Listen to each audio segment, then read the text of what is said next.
chicos, permítanme un momentito que estoy hablando con José Miguel por el niñito del teratoma maduro con disfunción ventricular que se infartó hace un tiempo y solo, entonces está un poquito ocupadito aquel. Yo estoy ahorita con él platicando, pero solo una pregunta.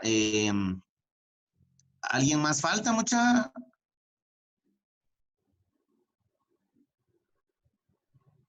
Los de los demás, los de Unicar no están, ¿verdad? Bueno, sí, está Homero y está Sergio, ¿verdad? Y yo también. ¿Quién está? Ah, sí. Ah, Karen, perdona, Karen, no te vi. Vaya. Disculpame, ¿oíste? Perdón. Ok. Estaba hablando de los Junior, Karen, hombre. Va. Ya está Alejandra, no está, ¿verdad? Bueno. Homero, poné en silencio tu...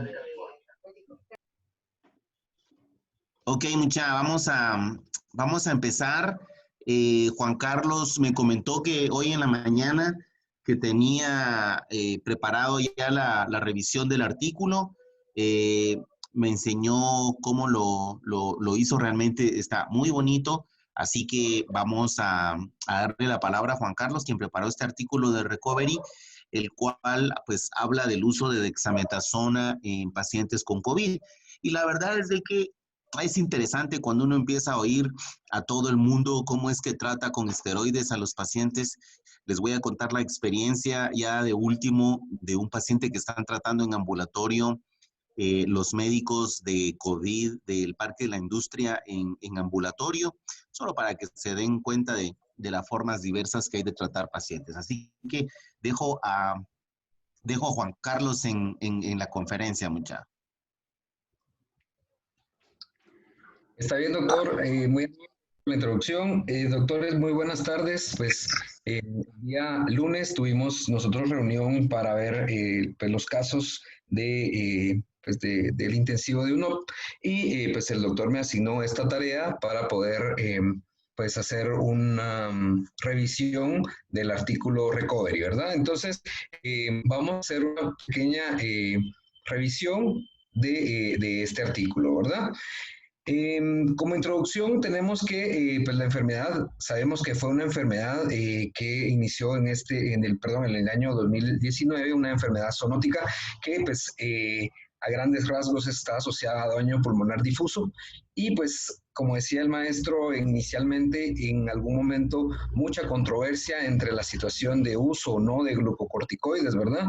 Pero pues lo que trata el estudio es de evaluar esta situación y cómo puede mejorar, ¿verdad? Que vamos a ir viéndolo en el progreso de esta presentación.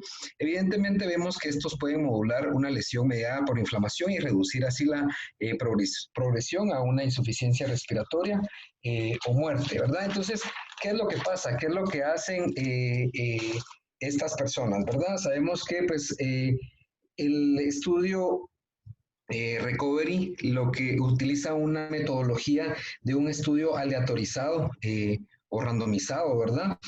Que pues definitivamente lo que se trataba es que los casos fueran distribuidos aleatoriamente y se utilizaron diversos brazos, ¿verdad? Hablemos de diversos medicamentos que se estaban tratando de evaluar con esta metodología de un ensayo aleatorizado y nos hablaban de acitromicina, de hidroxicloroquina, de tocilizumab, ¿verdad? Inclusive ahorita en las últimas actualizaciones nos están diciendo que están evaluando ya la posibilidad de plasma de un paciente convaleciente, ¿verdad? Pero lo que a nosotros respecta es ver estos 11.500 pacientes que pues se fueron aleatorizando para poder en uno de los brazos o en uno de los estudios ver específicamente la dexametasona, ¿verdad? Como tal, vemos que cuando la línea del tiempo, esto inicia el 9 de marzo aproximadamente, donde las personas, los directivos de Recovery empiezan a hacer la selección y el llamado a los diferentes hospitales, ¿verdad? En total 175 hospitales que fueron incluidos en este estudio, ¿verdad? Donde pues se trataba de buscar un gran marco o un volumen pues considerable de pacientes, ¿verdad? Entonces, se empezó a hacer el reclutamiento de estos pacientes. Algo muy importante que trataban de hacer era que se pudieran incluir en este estudio, ¿verdad? Pacientes que no tuvieran o que pudieran tener primero el acceso al medicamento, ¿verdad? Eso era uno de los requisitos indispensables para ver este estudio, ¿verdad? Que pudieran tener acceso a la dexametasona. Lo otro era ver que pudieran tener que no pudieran tener una situación concomitante. Hablemos de pacientes que, por ejemplo, las pacientes embarazadas y que estaban en un periodo de lactancia materna fueron excluidas de este estudio, ¿verdad? Entonces, ellos pues empiezan con esto, ¿verdad? Empiezan a hacer un reclutamiento donde nos decían, bueno, está ingresado, el estudio original nos dice que casi, pues, de un total, un 15% de los pacientes decían, bueno, yo participo, ¿verdad? Definitivamente participaba en este estudio donde se trataba de pues hacer esta evaluación a grandes rasgos, ¿verdad? O a grosso modo inicialmente. De hecho, el estudio nos describe que pues se pensaba que tal vez la afluencia no iba a ser tan buena, que definitivamente, como vimos en la diapositiva anterior, nos decían, bueno, ya definitivamente en algún momento el 6 de junio, ellos decían, bueno, ya en el brazo de la dexametasona consideramos que lo pausamos porque ya tenemos una cantidad considerable de pacientes, ¿verdad? Entonces, esto se fue llevando así, ¿verdad? En este tiempo. Ahora bien, en cuanto a qué obtuvimos o qué se trataba de obtener, se hace un cronograma o un flujograma donde vemos que nuestro total de pacientes es 11.303 pacientes que se iniciaron con el estudio, ¿verdad? Ese es el 100% de nuestra población, donde pues ellos dicen, bueno, vamos a evaluar a los pacientes de 175 hospitales y tenemos 11.303. Ok, de los 11.303, un 17%, que es lo que aparece acá en nuestro primer cuadro del flujograma, que fueron excluidos antes de la aleatorización. ¿Esto por qué? Porque, pues, como vemos acá, un 3% pues no tenían el acceso a la dexametasona por diversas causas, ¿verdad? Esto habla desde, pues, cuestiones de desabastecimiento o algunas otras situaciones que no podían tener pues al alcance el medicamento, y los otros 1.707, que era un 15%, pues no los consideraron como aptos para poder hacer el estudio, que era lo que hablábamos anteriormente. Aunque acá, haciendo la sumatoria, nos da un total de 2.400, pero pues ellos lo toman más o menos como 1.948, que lo que nos va restando son 9.355 pacientes que a partir de aquí tenemos un 83% de nuestra población y dicen, ok, a partir de estos 9.335 pacientes, pues veamos, hagamos la aleatorización y pues veamos cómo podemos dividir en cada brazo a todos estos 9.335 pacientes. Acá vamos a obviar esta por un momento y vamos a pasarnos directamente acá. Luego explicamos esta de 2.930, pero nos explicaban que de estos pacientes, de estos 9.355, pasa a un estudio randomizado, ¿verdad? O aleatorizado, perdón, 6.425, que es un 56.8, 57% total de nuestra muestra. Ok, acá nos dicen, bueno, vamos a aleatorizar a estos pacientes y vamos a ver, a ellos démosles dexametasona, ¿verdad? Dejémoslos dentro del brazo del estudio de la dexametasona. Entonces aquí viene la parte importante e interesante del estudio, donde nos dan un total de 18.6%, que sería acá, estos 2.140 pacientes que dicen, bueno, vamos a darles un tratamiento con dexametasona, ojo que es en diferentes fases de la evolución de la enfermedad, lo cual vamos a ver posteriormente, pero ellos describen, vamos a darle a los pacientes pues que no requieren o no necesitan oxígeno, los que necesitan oxígeno y pues lamentablemente los que ya están ventilados, ¿verdad? De estos 4.300, de estos 6.400, 4.321, que es nuestro 38% de la población, dicen, bueno, aquí les vamos a dar un tratamiento habitual, ¿verdad? Un tratamiento habitual para que puedan pues estar dentro de el estudio, ¿verdad? Acá vemos que nos dice que un 95% pasan a un segundo proceso de aleatorización. Esto se debe a que en diversas ocasiones o en lo que nos decía el estudio, algunos quedaron como con un poquito más larga data hospitalaria, más de 28 días, se tardaron más o menos 3 días, 4 días, entonces los fueron como pues haciendo una segunda aleatorización, ¿verdad? Entonces acá, esto que dijimos que íbamos a dejar por un ladito, pero no lo olvidamos, estos 2.930 pacientes, que es un 25.9%, recibieron otro medicamento disponible en el hospital, ¿verdad? Y se asociaron a otros grupos de ensayo, a otros brazos, ¿verdad? Vemos que, pues, posteriormente a ello, tenemos un total, acá lo tomamos como un 100%, 2.104 pacientes, ¿verdad? Que fueron incluidos en 28 días con el uso de dexametasona, que es un 100% de nuestra población, digamos, con dexametasona. Y 4.321, que es un 100%, que también fueron incluidos, pero con otros tratamientos, ¿verdad? Entonces, vemos acá que este flujograma nos da el total de los 11.303 pacientes que se describían al inicio del estudio, ¿verdad? Juan Carlos, discúlpame la pregunta. ¿Podrías Sí, regresar en la diapositiva, por favor? claro. O sea que, gracias. Un poquito más. Ok, hasta ahí. Baja, por favor. Quiero ver la última línea. Ok, entonces 2104, o sea, entonces 2104 estuvieron incluidos en dexametasona, ok, el 100% de ellos. Así es, Y doctor. el 100% de 4.321 estuvieron en otro grupo en donde no recibieron dexametasona, ¿así es? De hecho, el estudio refiere que de ellos, un 8% recibió por lo menos una dosis de dexametasona de los 4.321, pero no era exclusivamente darle el seguimiento de los 10 días con 6 miligramos, ¿verdad? O sea, ellos dentro del tratamiento recibieron analgesia, recibieron tratamiento sintomático y un solo 8% recibió dexametasona, pero no lo Ok, consideraron concluyente, ¿verdad? Como ok, el 104 que recibieron todos dexametasona, ¿verdad? ok. Y no descartaron ese 8%, no lo descartaron del análisis.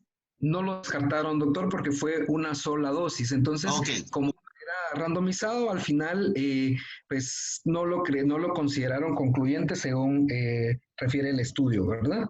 perfecto, gracias. Claro, doctor, con gusto. Muy bien.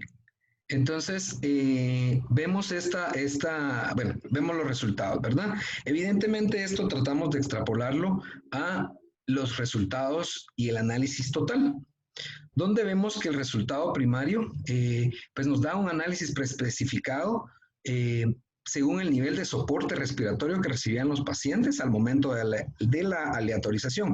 Ojo, recordemos que en el flujograma de acción nos quedaron 1.900 pacientes fuera, ¿verdad? Al inicio, que en total fueron los 9.000 pacientes, y a ese punto tomamos nuestro momento de aleatorización, ¿verdad? Entonces, vemos, acá están todos nuestros participantes, ¿verdad? Todos que tenemos, como podemos ver acá abajo, los 4.321 pacientes con un control habitual, ¿verdad? Un cuidado habitual, y abajo los 2.104 pacientes con dexametasona.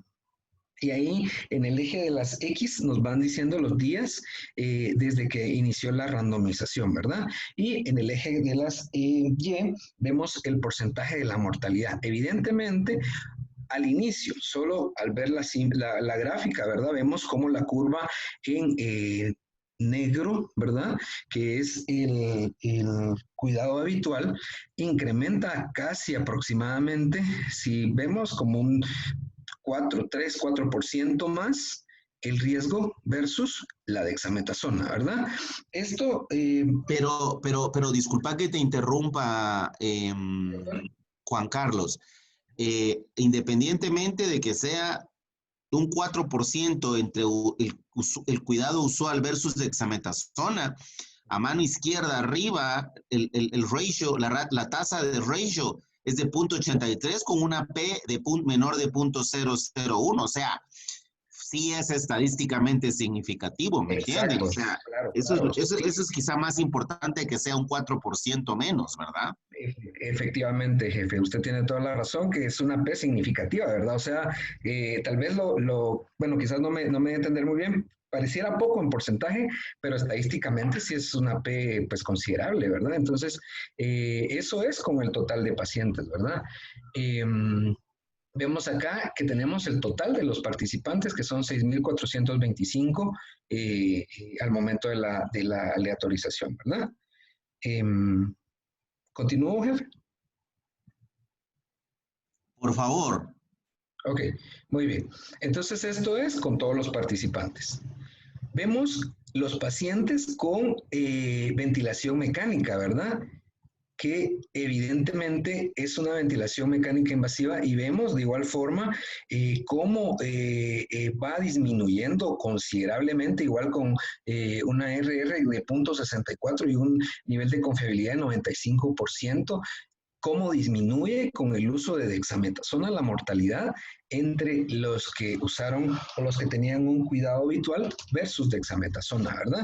Evidentemente, si vemos cómo se va evaluando al momento del ingreso, día 3, 4, día 2, digamos, 2, 3, vemos que están casi que iguales, pero evidentemente a medida que va avanzando los días de ingreso hospitalario, vemos cómo el porcentaje va disminuyendo y cómo haciendo énfasis en el RR que también es de 0.64, ¿verdad? Entonces, esto es con pacientes ventilados. Vemos acá nuestro total de 1,007 pacientes, ¿verdad? Con ventilación mecánica. Tenemos a nuestros pacientes únicamente con uso de oxígeno, que era un aproximado de 3.800 pacientes, de los cuales tenemos que 2.604 fue con cuidado habitual y 1.279 con el uso de dexametasona. De igual forma, vemos una RR que está en 0.82 con un 95% de confiabilidad, ¿verdad? Evidentemente se va mostrando cómo la tasa de mortalidad va disminuyendo considerablemente con el uso de dexametasona, ¿verdad? El paciente sin uso de oxígeno, acá pues vemos que lo referían al final como que pues definitivamente aquí la RR es distinta, es 1.9, ¿verdad? Y nos dice que los días de hospitalización realmente no variaron mucho. Considerando el uso de dexametasona versus un cuidado habitual, ¿verdad? Esto podemos comprobarlo con la siguiente gráfica, ¿verdad? Donde nos hacen el resumen de cuál fue el efecto de la dexametasona sobre la mortalidad a los 28 días, ¿verdad? Esto evaluado según el soporte respiratorio al momento de la aleatorización. ¿Qué manda, jefe? Discúlpame, Juan Carlos. ¿Podrías regresar desde la primera, por favor? Desde la primera, cuando ya comparás. Ahí. No, en pacientes con ventilación mecánica. Muy bien, jefe.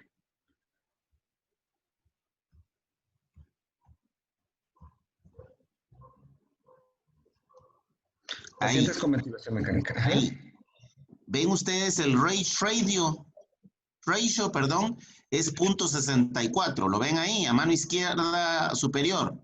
Es 0.64. Eso es menor de 1, ¿verdad, mucha? Eso habla a favor del uso de dexametasona. Seguí la siguiente, por favor.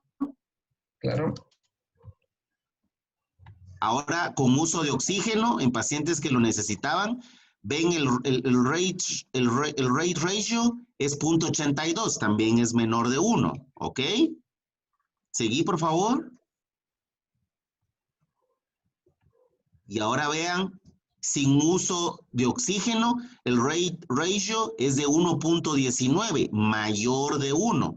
Eso habla a favor de que en pacientes sin oxígeno, el utilizar dexametasona empeoró la mortalidad, ¿ok? Y expresado ahora en la última diapositiva, por favor, Juan Carlos.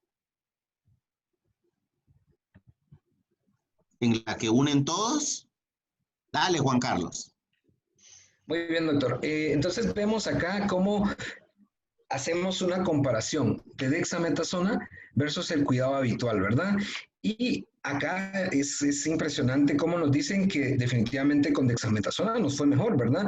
Vemos acá, acá del lado derecho lo que nos comentaba el jefe del race ratio, y acá de este lado observamos qué nos está describiendo en cada uno. Ahora lo explico, la dexametasona versus el cuidado habitual. Entonces nos dice que el paciente con ventilación mecánica, de 324 pacientes, 95 lamentablemente fallecieron. Esto dándonos una tasa de mortalidad de 29.3% versus el paciente con cuidado habitual, que teníamos 683 pacientes en total y fallecieron 283. Entonces vemos que hay una alta diferencia extrapolado con el race radio, donde tenemos 41.4 de mortalidad versus 29.3 en paciente con ventilación mecánica. Ahora bien, el paciente únicamente con uso de oxígeno, vemos Permíteme, Juan Carlos. Sí, jefe. Realmente es como dice Juan Carlos, ¿verdad? Y los porcentajes sí son diferentes, 41 versus 29. Pero a mano derecha, donde dice rate ratio, está un 1.00, abajo, un 1.00. Ahí, ¿ven el 1.00? De ahí es donde ahora subí, de ese 1 subí hasta arriba. Del 1, ajá. Ahora a mano izquierda está el 0.64, que es menor de 1, a mano izquierda. No, a mano izquierda. El puntito negrito que tiene ese, eso representa el 0.64, miren, y es menor de 1. Y si ustedes ven abajo, dice mejor de dexametasona, todo lo que es menor de 1 en este rate ratio es favorable hacia el uso de dexametasona. Y todo lo que es mayor de 1 es favorable para el uso del cuidado usual. Y entonces ahí tenemos los valores que ya nos presentó inicialmente Juan Carlos. Independientemente del porcentaje, lo que hace estadísticamente significativo los valores estos de 29.3 versus 41.4 es si es mayor o menor de 1. Esa es la prueba estadística. Gracias. Muy bien, jefe. Muchísimas gracias por la aclaración. Entonces, pues, resumido, definitivamente es estadísticamente significativo. Entonces, cómo la dexametasona va a mejorar el pronóstico en nuestro paciente ventilado, ¿verdad? Comprendiendo un poco mejor con lo que usted nos explica, entonces vemos que acá tenemos un rate ratio de 0.82, lo cual nos dice que en paciente entonces con uso de oxígeno nada más, con uso de oxígeno, pues también va a ser menor de 1, ¿verdad? Y estadísticamente comprobable que va a mejorar con el uso de dexametasona, ¿verdad? Independientemente de los porcentajes que sí, aquí se equiparan, pues, muy por poco, ¿verdad? Por un 3% aproximadamente, y evidenciamos que el paciente sin uso de oxígeno, pues con el cuidado habitual va a ser mejor, ¿verdad? Entonces, creo que esta gráfica es muy importante y pues ahora comprendiéndola mejor con su explicación para poder decir que este estudio es estadísticamente significativo con el uso de dexametasona, ¿verdad? Acá en esta diapositiva pues quería hacer énfasis que ellos hacían una recomendación, podríamos decirlo, ¿verdad? Donde nos decían, bueno, efectivamente tal vez tenemos que el paciente no recibe o que no necesita oxígeno, pues con los cuidados habituales va a mejorar versus que si se le da dexametasona.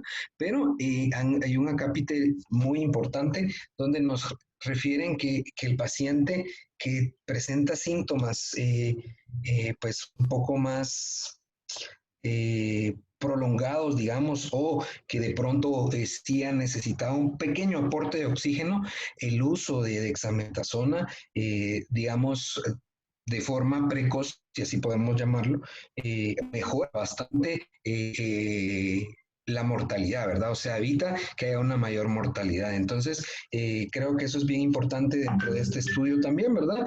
Y pues podemos ver que en cuanto a sus conclusiones, ¿verdad?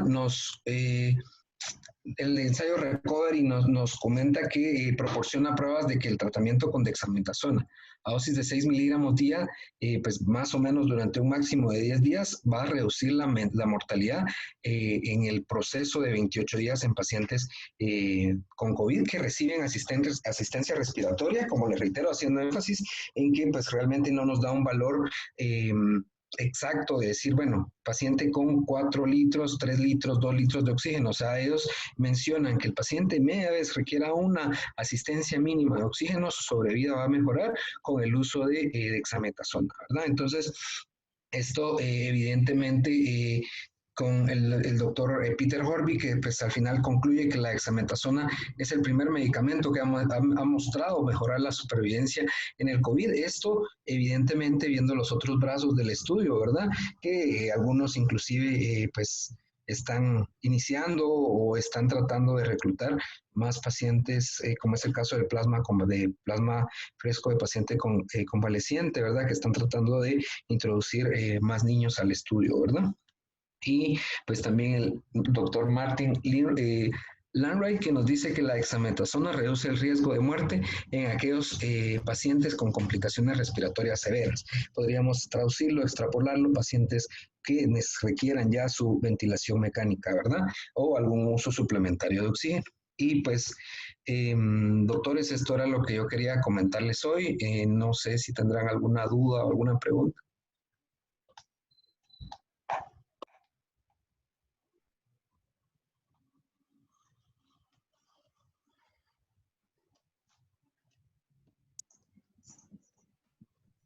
No creo que no tengan dudas ni preguntas. Shirley, ¿no tenés ninguna duda ni pregunta? ¿Todo te quedó claro? Aquí está mi duda, pero usted ya le aclaró, era el uso de dexametasona en paciente con ventilación mecánica convencional. Entonces, eso le confería un factor protector, porque si el rate ratio era menor de 1, entonces eso le daba un factor protector. No sé si me entiende. Claro. Esa era mi duda. Gracias, Shirley. Yo tengo una pregunta. El tiempo no sé si hablaban algo del tiempo de la instauración de la dexametasona. O sea, el tiempo de evolución, ¿cómo es? El día en que se colocó la dexametasona con la evolución del paciente. ¿Fue el primer día de oxígeno antes de ventilación? Sí, doctora. De hecho, fue el primer día del tratamiento ya instaurado en el hospital, ¿verdad? Por eso nos daba una línea de tiempo desde 0 hasta los 28 días. Lo instauraban en este rango de tiempo. Comprendí en el estudio que era precoz, ¿verdad? O sea, obviamente los que estaban dentro del grupo de control de dexametasona era o una instauración ya sea intravenosa o vía oral de los 6 miligramos de dexametasona en el momento que llegaban al hospital, ¿verdad? De hecho, uno de los criterios de inclusión o exclusión era eso, ¿verdad? La disponibilidad que tuvieran del medicamento para pues, poder administrarlo de forma prácticamente inmediata, ¿verdad? Yeah. Sí, la pregunta iba, perdón, orientada en si era algo como similar, por ejemplo, cuando tratamos ARDS, que pues la mortalidad puede aumentar si el uso es tardío, ¿verdad? Claro. Después de la ignoración de ARDS. Claro, doctora, muy bien. Ok, doctora, está bien, gracias a usted.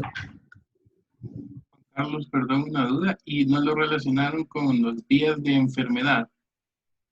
Bien, de hecho, al final lo relacionaron con los días de enfermedad, por eso hacían el análisis que, por ejemplo, tenían los 28 días y ahí tenemos una evaluación primaria, digamos, o una aleatorización primaria y una aleatorización secundaria, donde nos decía que estos pacientes que veían que eran un poquito más prolongados o algo, quizás estaban incluidos en otro grupo y vieron cómo fueron mejorando con el uso de dexametasona. Por eso es que hay pacientes que nos describe un 8% que no lo tomaron significativo, pero nos describen un 8% que estaban dentro del grupo habitual, recibieron dexametasona, ¿verdad? No lo describen directamente que mejoraron o no, pero describen que recibieron por lo menos una dosis, ¿verdad? Entonces, comprendía, bueno, el estudio yo considero que sí evaluaba o nos daba alguna data de que el paciente también iba a mejorar si se instauraba la dexametasona, pero si tenía algún déficit respiratorio, ¿verdad?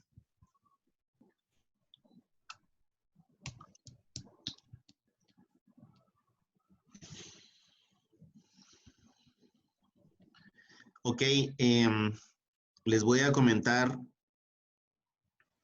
Este es un paciente de aproximadamente 50 años de edad. Perdón, maestro, antes de que empiece. Sí, por favor. Yo creo que va en relación de la pregunta de Karen y la duda de Karen en relación del tiempo de instauración de la dexametasona. El estudio está hecho en teoría iniciando la captación del paciente, iniciándole el tratamiento con dexametasona mediante tenga un suplemento de oxígeno. Pero ¿qué pasa si nos tardamos 5, 6 días en instaurar la dexametasona?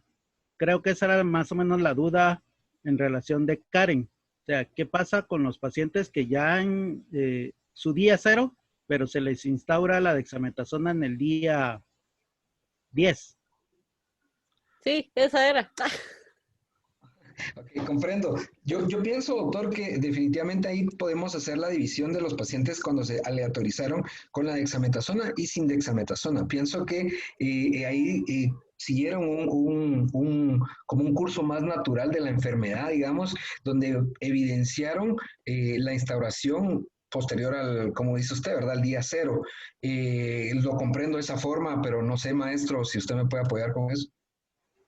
Porque no sé si el cambio de, o sea, si la significativa estadística cambiaría el estado del paciente instaurándole la dexametasona, no como el grupo que está fuera del 8%, porque ese grupo o recibió una dosis, o 2 dosis, o 3 dosis, o probablemente las 10 dosis, pero asociado a otro tratamiento.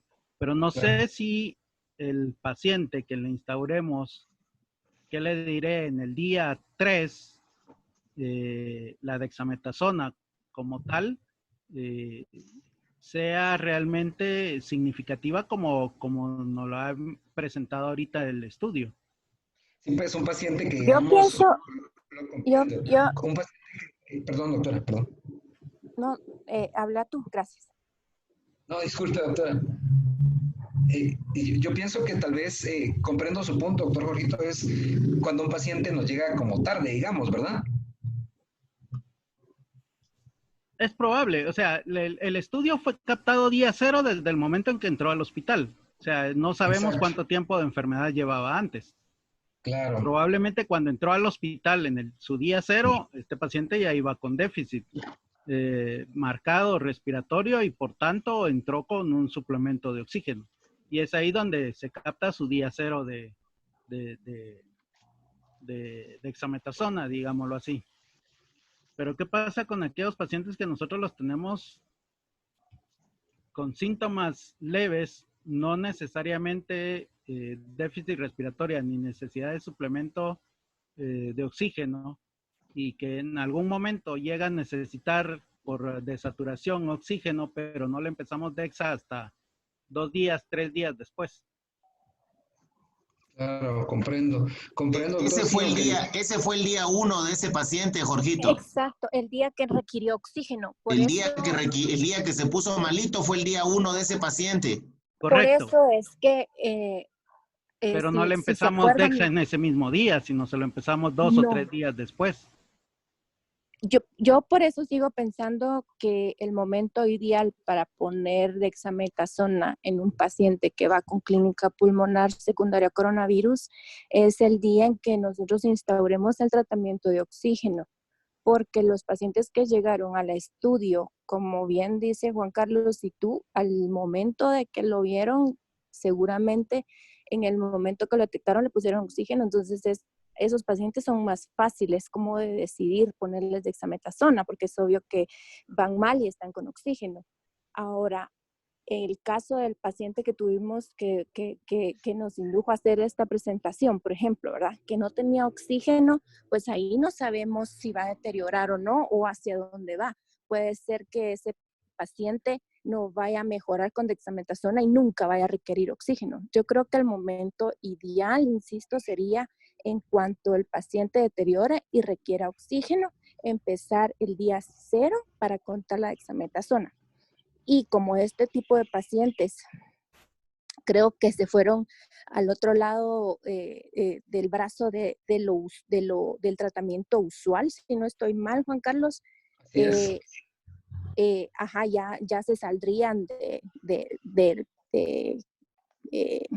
investigarlos como gravedad de oxígeno, porque no requirieron. Pasó el curso habitual del virus sin gravedad. Perdón, y los pacientes, por ejemplo, que hayan sido previamente tratados en otras unidades, que los vayan a referir en ventilación mecánica o con oxígeno suplementario 3, 4 días después, por ejemplo, a la unidad, o pacientes... Yo creo que no, ahí no... Espérate que termine la pregunta, Nali, que quiero saber qué es lo que está preguntando. O pacientes, por ejemplo, que pues por cualquier cosa iniciaron oxígeno en su casa y al deteriorar o al aumentar su patrón respiratorio a los 3 días deciden consultar al hospital y se determina pues que es COVID, ¿verdad? Entonces, mi pregunta es, por ejemplo, si la mortalidad aumenta, si un paciente pasó en su casa o en otra unidad con oxígeno y llega al 3er, 4 día a UNOP y en ese día se determina que es COVID positivo y se inicia la dexametasona. Ya, Analí. Creo que según el estudio no determinó cuántos días de gravedad tuvieron antes de ingresar al hospital. Solo empezaron a tomar día 0, 10 días de tratamiento, el día en el que llegaron ya de una vez requiriendo oxígeno. Entonces, creo que es difícil saber, aunque el estudio dice que sí va a disminuir la mortalidad. Pero creo que nos falta como mucho para hacer un metaanálisis y de ver cuánto tiempo atrás había empezado enfermo, por ejemplo, o si nos llega con intubación, como decís tú, nosotros podríamos empezar cuando nomás llegue ventilado con dexametasona y ser nuestro día 0. En teoría, con este estudio, dicen que sí mejora la mortalidad independientemente cómo te llegó. pero en la realidad o a la hora de hacer un metaanálisis, quién sabe. Sí, de hecho, doctoras, en el artículo original del journal nos dice que hay un acápite especial, el cual cito textualmente, dice: por el contrario, el antiinflamatorio e inmunosupresor dexametasona tiene su efecto terapéutico en pacientes que tienen una enfermedad más avanzada, un tiempo durante el cual los efectos patogénicos pueden ser impulsados por las respuestas inmunes e inflamatorias. Esto a mí me llama la atención, puesto que del 89% de pacientes que ingresaron a este estudio tenían una prueba de SARS-CoV-2, perdón, confirmada, un 89%. De ellos, solo 0.4 estaban como esperando resultados y el resto por clínica, o sea, casi que todos estaban diagnosticados que tenían COVID, ¿verdad? Y yo creo que por la misma fisiopatología, los pacientes que no están tan inflamados, por decirlo así, no les hace nada y no hay una diferencia significativa cuando pusieron al dexametasona a los que no requirieron oxígeno. Claro.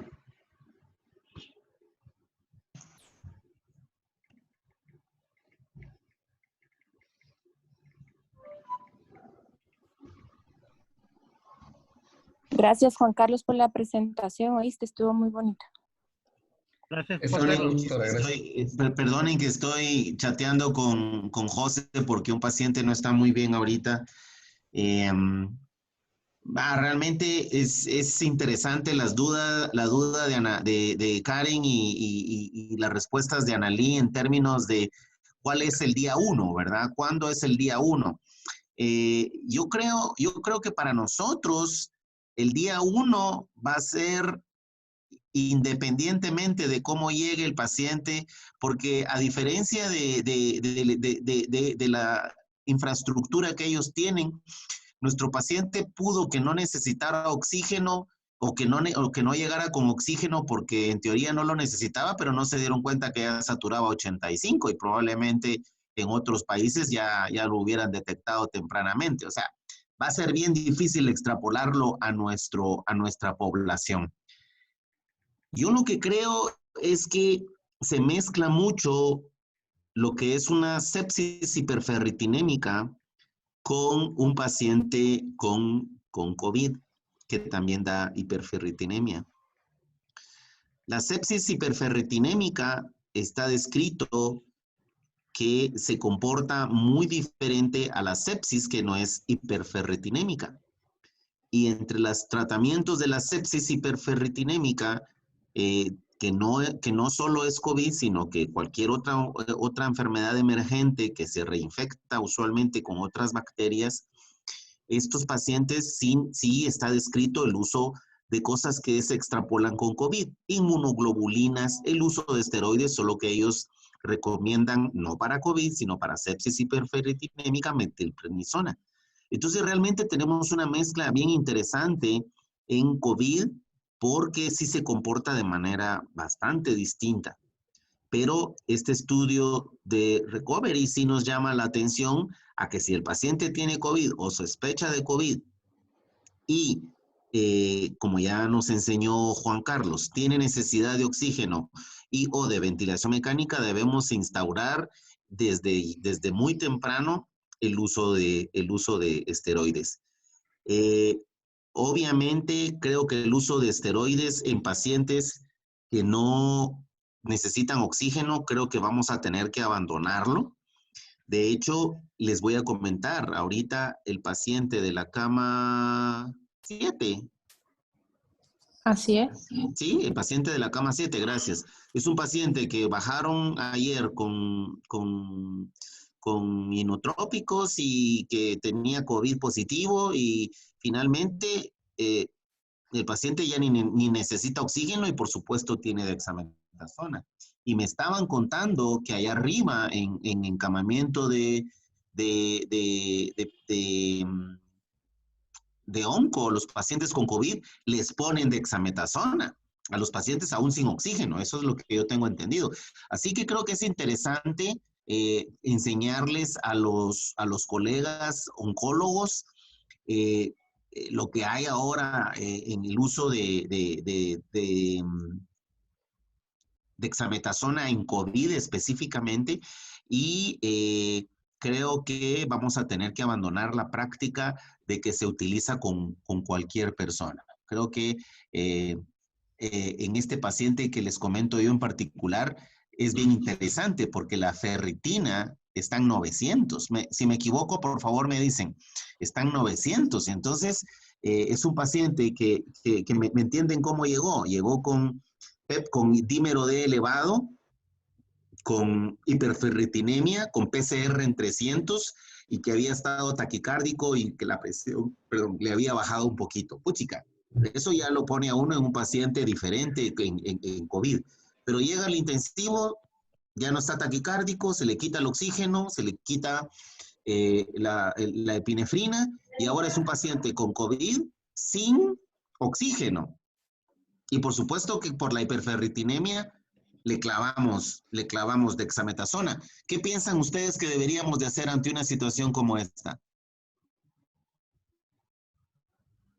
Doctor, yo quería decir una cosa con respecto a esto a nuestros pacientes, y es que, por ejemplo, esa nena de la que estábamos hablando es una niña que está en mantenimiento, y entonces parte del tratamiento y el protocolo de tratamiento en mantenimiento, valga la redundancia, es el uso de dexametasona.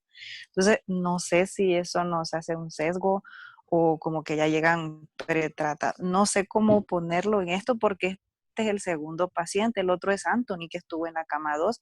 Anthony hasta lo estuvimos pronando y la verdad es que él estuvo muy mal, pero al final salió y él era un niño que también estaba en mantenimiento. Entonces ellos sí ya tenían como su esquema de esteroides, que no sé si eran los 6 miligramos o tal vez hasta más por el peso, y no sé si en estos niños que ya pues oncológicos como parte de su tratamiento lleva esteroides, no sé eso cómo nos afecta el decir que la evolución fue diferente de si no hubieran usado o de si hubieran usado. No sé si me entienden mi punto.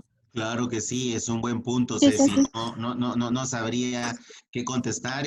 Y ahora que tú dices eso y lo mencionas, pues es obvio que los pacientes necesiten dexametasona, ¿verdad? O un esteroide, quise decir, y si convierten las equivalencias, probablemente se decidan por dexa. Es un buen punto el tuyo, Ceci. Sí, porque yo Y la recuerdo muy otra bien a ese cosa, Anthony y la y otra cosa él es iba que mal. yo no sabía que están utilizando en encamamiento de dexametasona default Sí, doctora, el doctor para todos los Rosado nos COVID. dijo, creo que fue en el turno pasado. Les están poniendo Dexa y también les están poniendo Enoxa, ya sea terapéutico o profiláctico, pero lo están utilizando de esa manera. ¿De dónde sacaron el lineamiento? No sé, pero sí lo están utilizando así. Podría apostar que es Alicia. Que Yo Ahora, haya también. visto que lo usamos. la otra cosa que habría que ver es en qué parte de la semana de mantenimiento está esta o el otro niño que entraron, porque 40, supongamos que está en doctor, y su el Anthony estaba en tercera 50. semana del mes, la dexametasona ya pasó su tiempo, digamos, en cuestión de su efecto como tal, y no sé si en esta paciente específicamente que llegó chocada solo por el hecho de haber recuperado su choque, haya sido lo que la mejoró y no necesariamente el uso de la dexametasona. Esta niña también, aparte de COVID, tiene un bacilo gram negativo que le va creciendo en el cultivo que se tomó ayer. Entonces sí tenía como que otra cosita extra, ¿verdad? Sí, lo que sí es que en mantenimiento los pacientes llevan dexametasona una semana o una vez al mes. Por eso no sé Ya le si entiendo. ellos estén en el periodo en el cual han recibido la dexametasona, que los inmunosuprime un poco, o estén fuera ya de ese periodo de la dexametasona. Por lo menos en la tercera o cuarta semana ya la dexametasona no tiene tanto su efecto, pues, en el sentido oncológico. Entonces no sé en qué semana iba esta niña que entró ayer y si la 40, dexametasona la creo. recibió en la semana pasada, suponétela, todavía la debería haber estado tomando. Sí, la estaba tomando porque yo le pregunté y me dijo que sí, que la estaba tomando. cabal, pues, para saber qué era lo que llevaba y la mamá me dijo que sí, que eso estaba tomando. Por eso, esas correlaciones son las que no sabemos. Y no sabemos si la dexametasona en cierta medida la cubrió o la puso en riesgo, en mayor riesgo. Y ella Cabal, tiene radiografía de exactamente. neumonía. Fíjese que tiene una radiografía, incluso tengo la foto y se las voy a compartir, que es un infiltrado intersticial, pero así algo bien buscado ahora como ya que uno se orienta.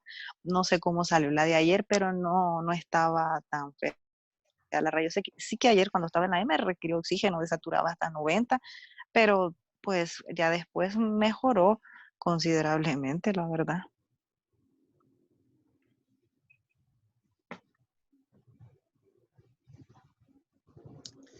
Bueno, ya nos pondremos de acuerdo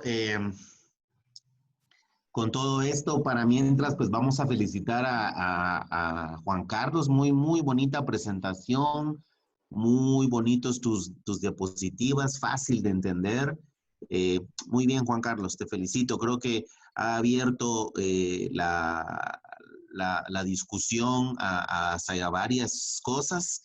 Y les quería comentar, yo tengo un paciente conocido de 50 años, pues su mamá es amiga y trabaja con nosotros en cierta forma, y él le diagnosticaron COVID hace poco a través de una prueba de PCR por síntomas de fiebre y de fatiga. Le hicieron el COVID y quienes los están atendiendo son los médicos del hospital del Parque de la Industria. Ellos hicieron un equipo y como médicos privados van a las casas y los llegan a visitar cada día diferentes médicos y pues llevan un armamentario interesante de tratamientos. Les voy a leer los tratamientos que están usando. Le están dando dexametasona 20 miligramos durante 5 días seguidos, luego 8 miligramos cada 24 horas. Le están dando Vadiquet, que es, ¿cómo se llama? Heparina, cada 24 horas, acitromicina intravenosa y no lo canalizaron. Simplemente llegan, le agarran una vena y le ponen la acitromicina.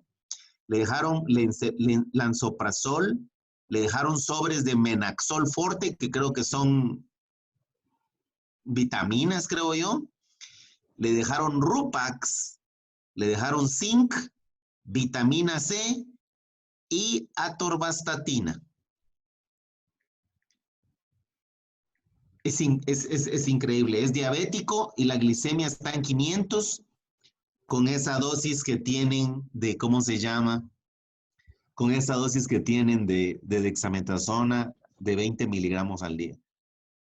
Así que es interesante porque cuando uno revisa la bibliografía como lo hizo Juan Carlos y nos la demuestra de una forma tan clara, se da uno cuenta de lo mal que lo estamos haciendo nosotros realmente.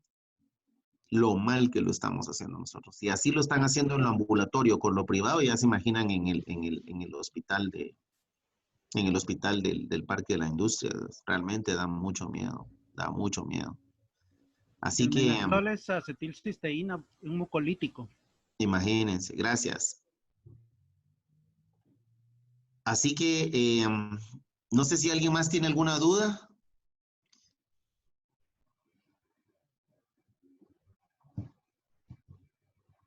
Bueno, si no es así, No, gracias.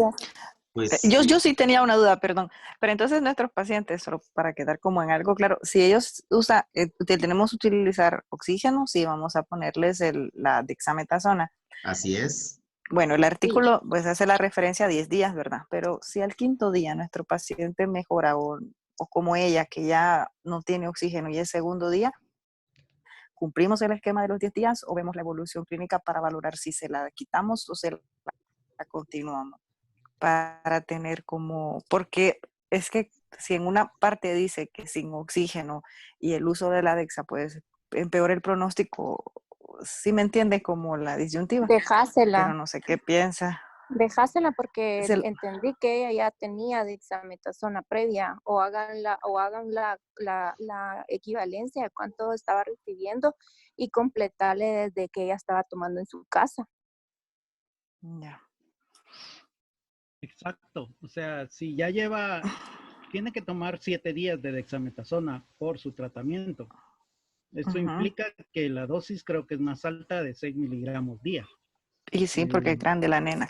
Porque creo que son 5 metros cuadrados o sería 0.16 por kilo. Entonces, igual creo que es una dosis más alta de los 6 miligramos. Y prácticamente solo sería completar los 3 días que le hacen falta para 10. Bien, está bien.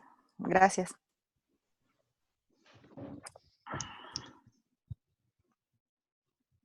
Ok, chicos, realmente te felicito, Juan Carlos. Muy, muy, muy bien hecho.